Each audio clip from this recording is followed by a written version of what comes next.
Гомере буена үз туган авылында яшәп, шунда хезмәтен куя Степанида Яковлевна.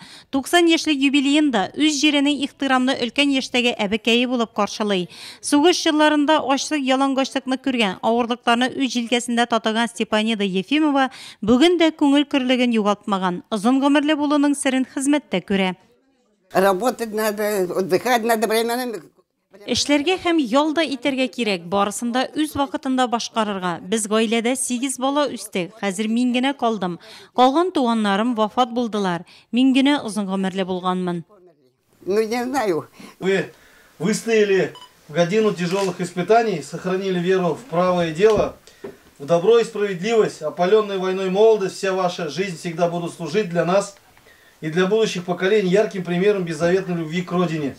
Район башлыгы Рави Кузюров Степанида Яковлевнага ил башлыгы Владимир Путинның котлавын ирештерде, истәлекле бүләкләр тапшырды.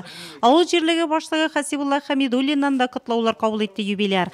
Быел тормыш иптәшен соңгы юлга озаткан. Хәзер үзе тәрбияләп үстергән 7 баланың оныклары тәрбиясендә гомер кичерә. Әле дә үз яшен аңа биреп булмый. Ачык йөзле, бик хәрәкәтчән, авыл халкы арасында да хөрмәтле. Бу абыйның 7 баласы өстенә каршыга үлеп киткәне. Шу балаларны үстереп, аякка бастырып, 32 ел бергә яшәделәр.